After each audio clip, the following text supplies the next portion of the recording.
So hello and welcome. तो आज हम लोग इस वीडियो में देखने वाले हैं जो हमारा रिवीजन का वीडियो का जो सीरीज चल रहा है एसिड बेसिस एंड सॉल्ट का एक पार्ट ऑलरेडी आ चुका है।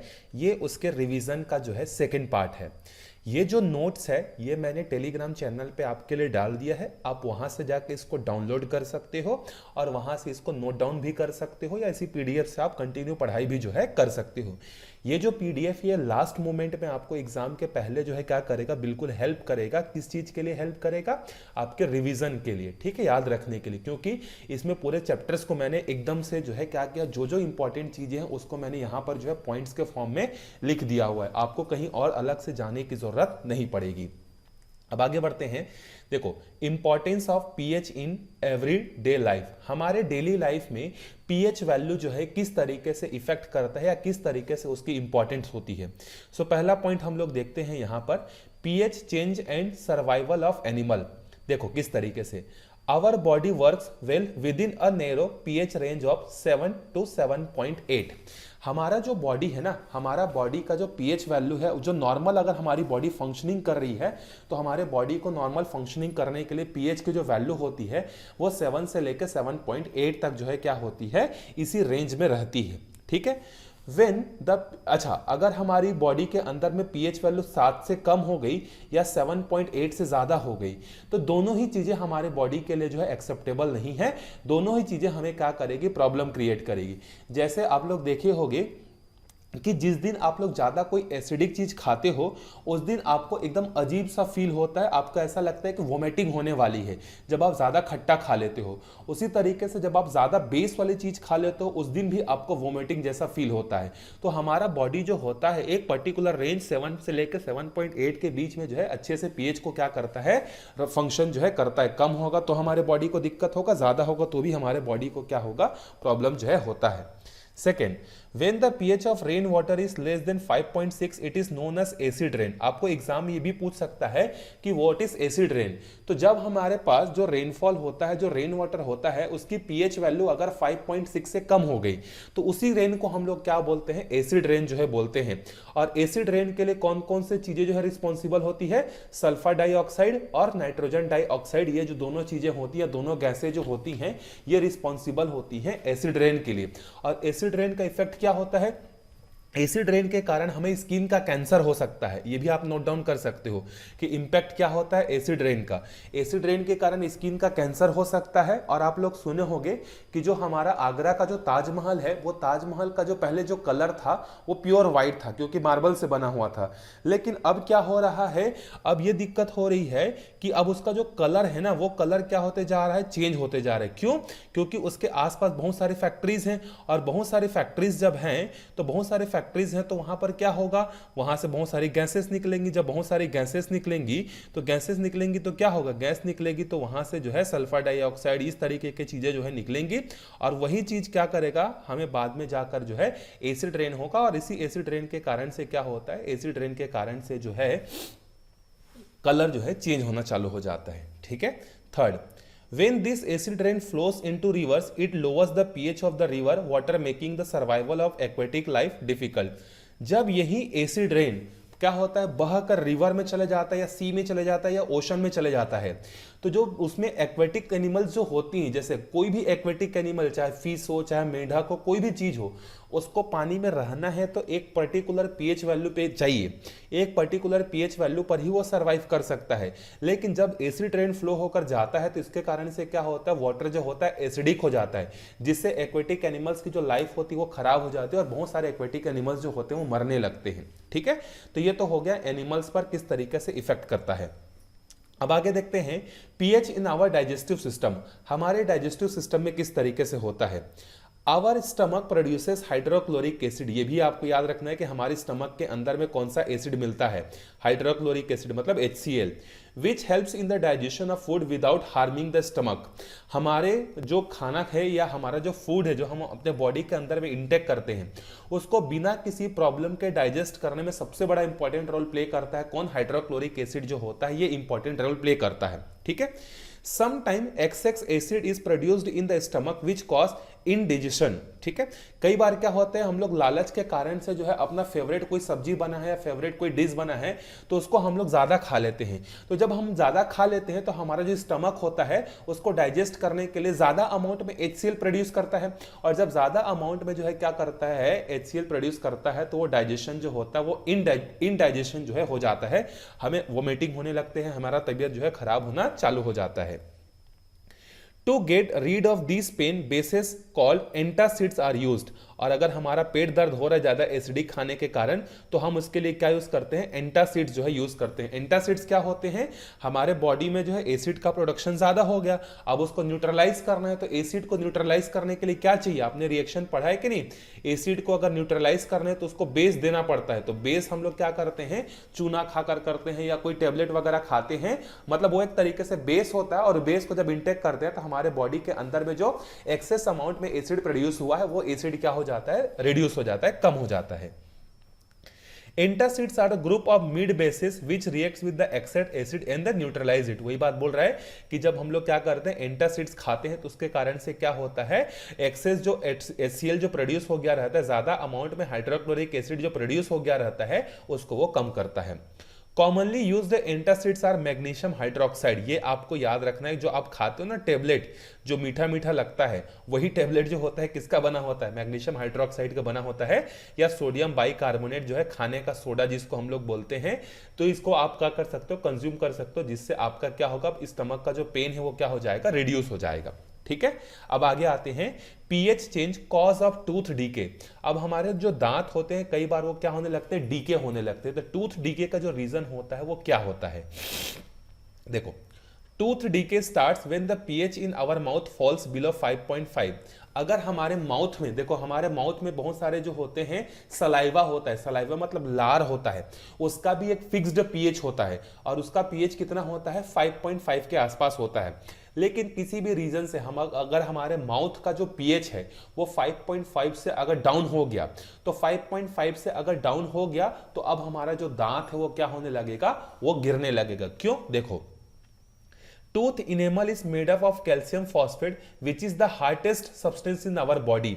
जो हमारे दांत में जो सफेद कलर का जो दिखता है ना उसको बोलते हैं टूथ इनामेल बोलते हैं, और वो टूथ इनामेल जो होता है किसका बना होता है, कैल्शियम फॉस्फेट का बना होता है। कैल्शियम फॉस्फेट जो होता है वो एक तरीके से क्या है, बेस है। तो जब हमारे पास क्या होता है, माउथ का जो नेचर है या माउथ का जो पीएच है 5 से ज्यादा हो जाएगा, तो अब ये बेस क्या होने लगेगा, फॉल करने लगेगा। और ये जो टूथ इनेमल जो होता है वो हमारे बॉडी का सबसे हार्डेस्ट सब्सटेंस होता है। तो अगर आपको 1 मार्क्स का क्वेश्चन पूछेगा कि what is the hardest substance in our body, तो आपको याद रखना है टूथ इनेमल।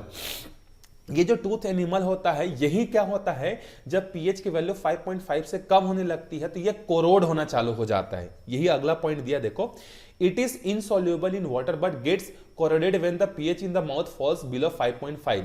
यही जो टूथ इनेमल है, जब हमारे माउथ का पीएच 5.5 से कम हो जाता है तो ये टूथ इनेमल जो होता है ये कोरोड होना चालू हो जाता है। जैसे आयरन जो होता है, आयरन पर जब ऑक्सीजन होता है तो वो रस्टिंग होना चालू हो जाता है, उसी तरीके से हमारे टीथ के ऊपर में ये जो लेयर है जब पीएच वैल्यू 5.5 से कम हो जाती है तो ये कोरोड होना चालू हो जाता है। The bacteria present in mouth produce acid due to the degradation of sugar in the food particles after eating।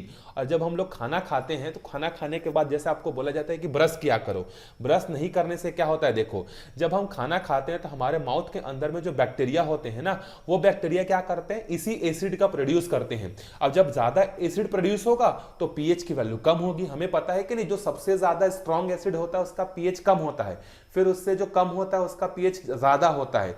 ये पढ़े थे कि नहीं, पीएच वैल्यू 7 जो होता है वो न्यूट्रल होता है, 7 से इधर जितना भी कम होता जाएगा 6, 5, 4, 3, 2, 1, तो एसिड जो होता है वो ज्यादा स्ट्रांग होना चालू हो जाता है। तो जब हम खाना खाते हैं हमारे टीथ के बीच में खाना फंस जाता है तो बैक्टीरिया ज्यादा एसिड का प्रोडक्शन करना चालू करता है, जिसके कारण से माउथ का पीएच कम होता है, और माउथ का पीएच जब कम होता है तो टूथ इनेमल क्या होने लगता है, ब्रेक होने लगता है, वो कोरोड होने लगता है और हमारा दांत टूटना चालू हो जाता है। Hence, to prevent tooth decay, the mouth should be rinsed after eating food, and toothpaste, which are basic, should be used cleaning teeth to neutralize the excess acid। इसीलिए खाना खाने के बाद हमें क्या करना चाहिए, खाना खाने के बाद जो है हमें ब्रश करनी चाहिए। और ऐसा टूथपेस्ट यूज करना चाहिए जिसका नेचर क्या हो, जिसका जो नेचर है वो बेस नेचर पे हो। ठीक है, तो बेस नेचर का यूज करोगे तो वो जो एक्सेस अमाउंट में जो एसिड प्रोड्यूस किया बैक्टीरिया, अब वो क्या हो जाएगा, वो बैक्टीरिया जो है जो एसिड प्रोड्यूस कर रहा था वो मर जाएगा और हमारे माउथ के अंदर में जो एसिड है उसकी क्वांटिटी क्या हो जाएगी, कम हो जाएगी और टूथ डीके रुक जाएगा। ठीक है, चलो अब आगे बढ़ते हैं। मोर अबाउट सॉल्ट, सॉल्ट के बारे में थोड़ा सा और देख लेते हैं। सॉल्ट क्या होता है, अगर केमिस्ट्री के टर्म्स में बात करें तो salt having some positive ion are said to belongs to the family of salt. मतलब सॉल्ट क्या होता है, ये ऐसा पार्ट होता है, सॉल्ट ऐसा सब्सटेंस होता है जिसमें कुछ पॉजिटिव आयंस होते हैं या कुछ नेगेटिव आयंस होते हैं। जैसे NaCl जो हम लोग खाना खाते हैं कॉमन सॉल्ट, इसमें जो Na वाला पार्ट होता है वो प्लस होता है और Cl वाला पार्ट जो होता है वो नेगेटिव होता है। ठीक है, तो सॉल्ट क्या होते हैं, जिसमें कुछ पॉजिटिव आयंस होते हैं और उतने ही अमाउंट में नेगेटिव आयंस प्रेजेंट होते हैं, उसको हम लोग सॉल्ट बोलते हैं। अब देखो सॉल्ट का पीएच क्या होता है। Salt of strong acid and strong bases are neutral with a pH value of 7। जो सॉल्ट स्ट्रॉन्ग एसिड होता है या स्ट्रॉन्ग बेस होता है वो न्यूट्रल होते हैं। ऐसे सॉल्ट जो होते हैं वो न्यूट्रल कहलाते हैं और उनका पीएच जो होता है वो 7 होता है। जैसे जो हमारा जो सॉल्ट है जो हम लोग खाना खाने में यूज करते हैं वो जो होता है वो स्ट्रॉन्ग क्या होता है, एसिड और स्ट्रॉन्ग बेस से मिलकर बना होता है, इसीलिए इसकी पीएच वैल्यू 7 होती है। इसीलिए जो हम लोग नमक यूज करते हैं ना वो ना तो एसिडिक होता है और ना ही बेसिक होता है, क्योंकि वो एसिड और बेस से मिलकर बना होता है, तो न्यूट्रलाइज हो गया रहता है। Salt of strong acid and weak bases are acidic with the pH value less than 7। लेकिन कुछ ऐसे सॉल्ट होते हैं, जैसे देखो आप एक चीज अपने माइंड से निकाल दो, जब हम लोग सॉल्ट की बात करते हैं तो सॉल्ट की बात करते हैं तो सिर्फ हम लोग जो घर में यूज करते हैं टाटा नमक वही नहीं होता है। केमिस्ट्री में सॉल्ट एक वाइड वर्ड है, बहुत बड़ा वर्ड है सॉल्ट। सॉल्ट के अंदर में एक चीज आता है जो हम लोग अपने कंजम्पशन में यूज करते हैं, तो सॉल्ट बहुत सारे होते हैं। केमिस्ट्री का लेबोरेटरी अगर आप जाओगे तो वहां पर आप देखोगे कि बहुत सारे सॉल्ट होते हैं।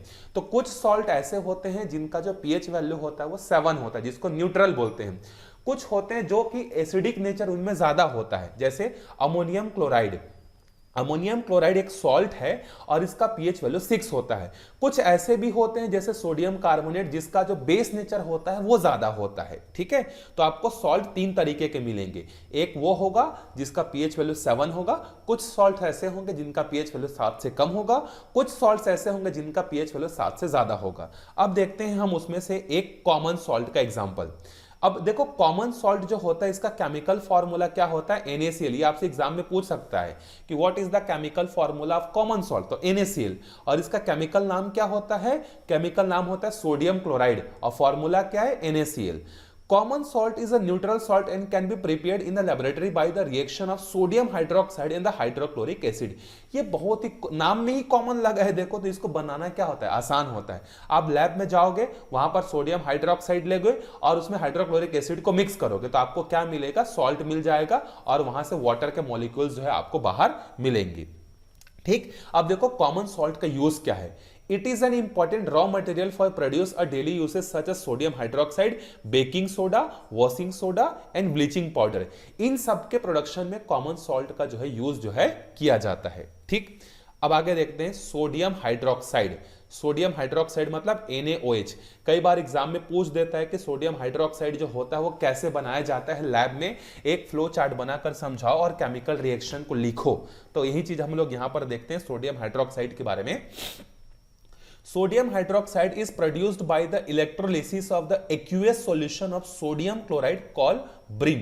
मतलब हम लोग जो है सोडियम हाइड्रोक्साइड को कैसे प्रोड्यूस करते हैं, इलेक्ट्रोलाइसिस प्रोसेस। इलेक्ट्रोलाइसिस प्रोसेस मतलब एक हमारे पास लिक्विड सॉल्यूशन होगा, उस लिक्विड सॉल्यूशन में हम लोग करंट पास जब कराते हैं तो एक जैसी चीजें अलग हो जाती हैं और दूसरी वाली चीजें अलग हो जाती हैं, इसको बोलते हैं इलेक्ट्रोलाइसिस।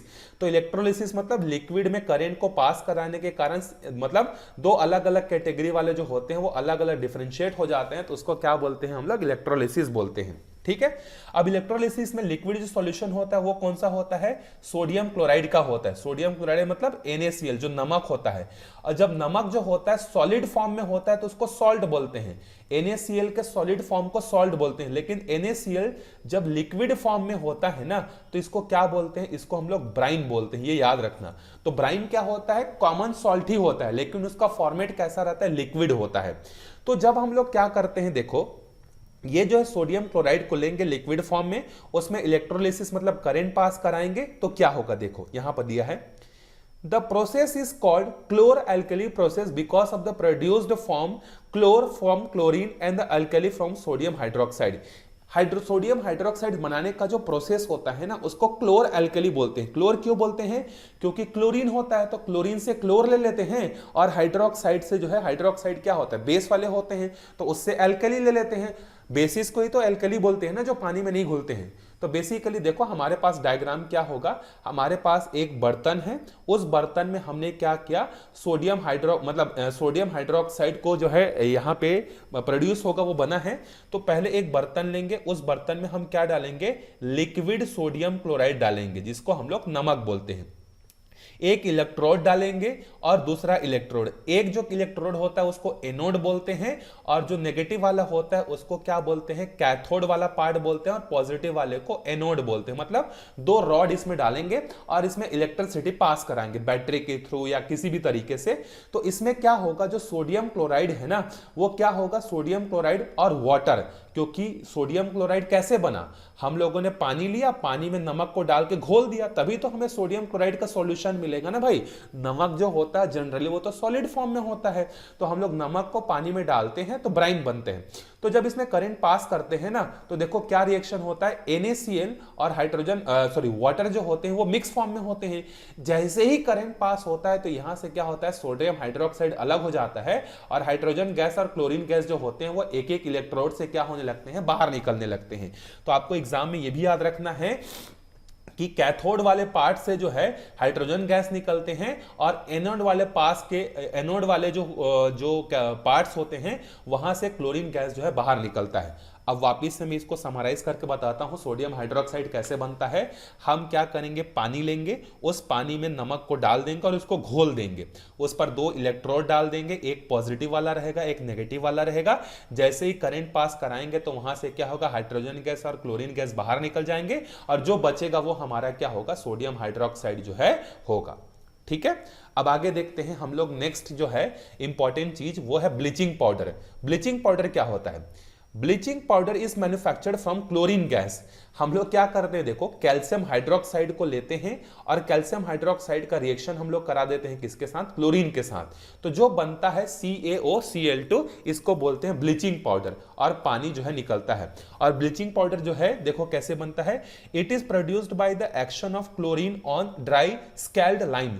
जो सूखा चूना होता है ना, जिसका केमिकल फॉर्मूला होता है कैल्शियम डाइहाइड्रोक्साइड, सूखे चूने पर जब क्लोरीन हम लोग क्या करते हैं, उस पर गैस डालते हैं तो हमें ब्लीचिंग पाउडर मिलता है। अब इसका यूज क्या है, देखो for bleaching cotton in the linen the textile industry and the bleaching wood pulp in the paper industry. जब कपड़ा बनाना होता है कॉटन का तो उसके लिए उसको ब्लीच करना पड़ता है। ब्लीच करना मतलब सॉलिड फॉर्म को थोड़ा मतलब समझ सकते हो जेली जैसा बनाने के लिए। तो जेली जैसा बनाने के लिए ब्लीचिंग पाउडर का यूज होता है। साथ ही साथ आपके जो बुक्स कॉपी जो बनते हैं, पेपर जो बनता है वो पल्प से बनता है, वुड पल्प से। तो वुड पल्प की जब ब्लीचिंग करनी होती है ना, उसको भी जो है जेली जैसा बनाना होता है ना, सॉफ्ट, तो इसके लिए जो है इसका यूज करते हैं। Use for disinfecting drinking water to make it free of germs. इसके अलावा सबसे ज्यादा जो ब्लीचिंग पाउडर का यूज होता है पानी को क्लीन करने के लिए यूज होता है। जो भिलाई में रहते हैं उनको मालूम होगा कि बीएसपी का जो पानी आता है ना, बीएसपी के पानी में जो है ब्लीचिंग पाउडर क्या होता है, मिक्स रहता है। तो ब्लीचिंग पाउडर समझ में आया, ब्लीचिंग पाउडर क्या है, पानी को क्लीन करने के लिए जो है यूज होता है। ये आपको ध्यान में रखना है कि ब्लीचिंग पाउडर पानी को क्लीन करता है। इसके अलावा इसको वुड पल्प में या कॉटन इंडस्ट्री में जो है यूज जो है किया जाता है। ठीक है, नेक्स्ट है बेकिंग सोडा। अब देखो दो सबसे इंपॉर्टेंट और कंफ्यूजिंग चीजें आ रही हैं। एक वॉशिंग सोडा का केमिकल फॉर्मूला क्या होता है, एक बेकिंग सोडा का केमिकल फॉर्मूला क्या होता है और कैसे बनता है, ये एग्जाम में पूछ सकता है, बहुत इंपॉर्टेंट है। सो ध्यान से समझना। बेकिंग सोडा जो होता है इसका केमिकल फॉर्मूला क्या होता है, NaHCO3, सोडियम बाइकार्बोनेट। ठीक, इसका नाम होता है। It is produced on the large scale by treating cold and concentrated solution of sodium chloride with the ammonia and the carbon dioxide। ये रिएक्शन आपको याद होना चाहिए, बेकिंग सोडा कैसे बनता है। तो जब हम लोग जो कॉमन सॉल्ट होता है उसको पानी के साथ मिक्स करते हैं, प्लस उसमें अमोनिया डालकर उसमें कार्बन डाइऑक्साइड गैस जब सप्लाई करते हैं ना, तो क्या बनता है, अमोनियम क्लोराइड बनता है। और यहां से जो दूसरा प्रोडक्ट जो बनता है वो हमारा क्या होता है, बेकिंग सोडा होता है। तो बेकिंग सोडा कैसे बनता है, क्लियर हो गया। बेकिंग सोडा बनाने के लिए हमें चाहिए क्या, common salt, water, carbon dioxide, इसके अलावा जो है हमें क्या चाहिए होता है, अमोनिया। ये देखो, ये अमोनियम क्लोराइड है। NH3 को बोलते हैं अमोनिया, NH3 को क्या बोलते हैं, अमोनिया बोलते हैं। और जब NH4 लग जाता है ना, NH4 को बोलते हैं अमोनियम बोलते हैं। ठीक है, तो हमें अमोनिया चाहिए होता है। फिर जब ये सब आपस में रिएक्शन होते हैं तो अमोनियम क्लोराइड बनता है और यहां से बेकिंग सोडा जो है बन जाता है। ठीक है, अब जब इस बेकिंग सोडा को फिर से गर्म करोगे ना, तो गर्म करने से क्या हो जाता है, ये ठंडा करने से होता है, मतलब ये ठंडे में हो रहा है रिएक्शन। लेकिन जब ठंडे से ये बना तो इसको वापस से गर्म करेंगे तो फिर से हमें क्या मिल जाएगा, हाइड्रोजन मिल जाएगा और कार्बन डाइऑक्साइड मिल जाएगा। अमोनिया तो पहले से ही इसमें अलग बन चुका रहता है। तो जब हम लोग बेकिंग सोडा को गर्म करते हैं तो हमें क्या मिल जाता है, यहां से जो है सोडियम कार्बोनेट जो है मिलता है, प्लस वाटर और CO2 मिलता है। तो दोनों रिएक्शन आपको याद रखना है, ठंडा होने से बेकिंग सोडा बनता है, बेकिंग सोडा को गर्म करने से जो है क्या बनता है, सोडियम कार्बोनेट बनता है, वाटर बनता है और CO2 बनता है। ठीक, अब इनका यूजेस क्या क्या होता है, used in the antacid to treat acidity of the stomach. आप घर में जब आपका पेट दर्द करता रहा होगा तो आपके घर वाले जो है बेकिंग सोडा थोड़ा सा खा ले करके बोलते हैं ना, तो बेकिंग सोडा जो होता है वो एक एंटासिड की तरह जो है क्या होता है, यूज होता है। Use to make baking powder which is used in the preparation of cakes, breads. किसी भी चीज को जब फुलाना होता है, जैसे जो केक होता है, केक को फुलाना होता है, जब हम लोग ब्रेड बनाते हैं, ब्रेड को फुलाना होता है, तो कोई भी डिश जिसको आप फुलाना चाहते हो, एक्सपांड करना चाहते हो, उसमें बेकिंग सोडा जो है डाल दिया जाता है। जैसे भजिया, सिंपल सा एग्जांपल है, भजिया जो बनता है उसमें जो है बेकिंग सोडा जनरली यूज किया जाता है। Used in the soda acid fire extinguisher.